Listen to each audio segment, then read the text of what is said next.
Hi, my name is Paula Viescaz, and I am president of the San Juan Unified Board of Education. Thank you for joining us today. We are in the process of changing how we choose our elected leaders, such as myself, who make critical decisions impacting our students and families every day. We're excited to have you as part of this important conversation. Today, you will hear a presentation on the draft district maps for consideration. These maps represent neighborhoods, and your elected officials will be chosen from each individual neighborhood. After the presentation, we ask that you review the maps carefully and provide your feedback. Your input today will be shared publicly and with the Board of Education prior to us making a final decision.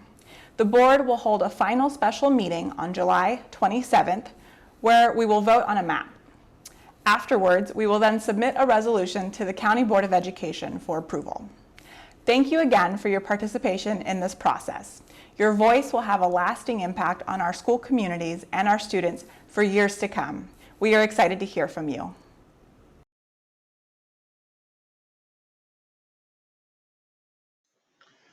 The San Juan Unified School District's Board of Education adopted a resolution in March of 2020 to transition elections for school board members to a trustee area system rather than the existing at-large method.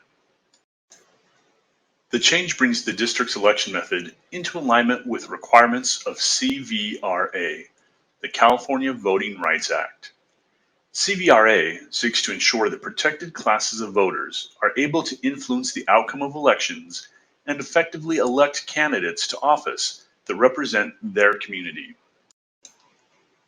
In the previous at-large method, candidates for an open board seat could live anywhere in the district, and all voters within the district's boundaries voted on all candidates. The candidates receiving the most votes district-wide would be elected to the board.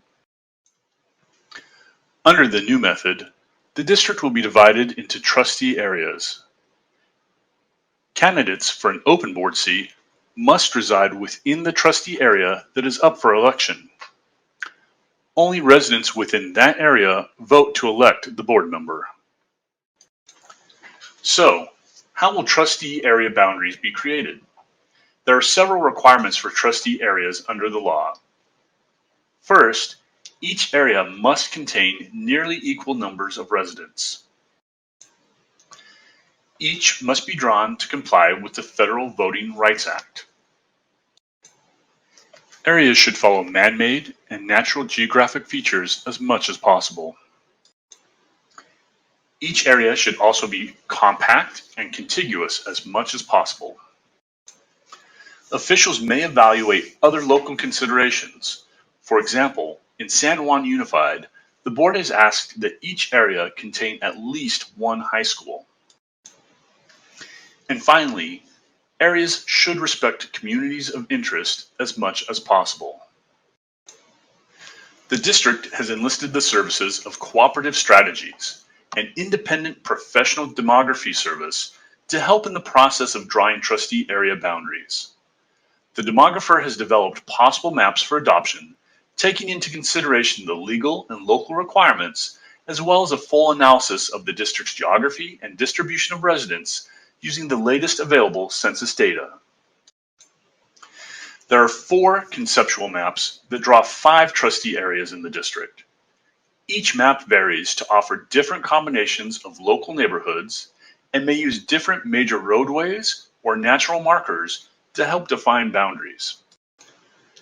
There are also 4 conceptual maps that draw 7 trustee areas in the district. Each of those maps again varies in their combination of local neighborhoods and boundary lines. Under state law, the district has a limited window of time in which to complete the transition to by-trustee area elections to avoid possible legal challenges and significant costs. That window of time was paused during the COVID-19 pandemic, but resumed on July 1st when state restrictions were lifted. The Board of Education held special meetings on July 1st and July 13th. A final special meeting will be held July 27th, where the board will consider all of the feedback received and choose which map to move forward to the county for approval in early August. Tonight's public meeting is another opportunity for our local residents to share their voices and help make sure the final map represents you and your community's interests. While the district's professional demography service and staff can ensure that boundaries meet criteria, like having equal numbers of residents, it is only our community's voices that can help determine if the proposed boundaries truly represent the neighborhoods that join together throughout the district's 75 square mile area to form working, living communities. In just a few minutes, you will be given an opportunity to review each of the proposed maps and then engage in a facilitated conversation that will ask you to consider 3 questions. As you look at the maps, which maps do the best job of keeping communities together and why? Consider the area you live in. Which of the maps best puts you in a trustee boundary that reflects the area that you consider to be your community? And if you were to draw another map, what would be 1 or 2 major changes that you might make that aren't represented in the current draft maps? After the facilitated conversation, the evening will wrap up with an opportunity for you to share any additional thoughts you might have.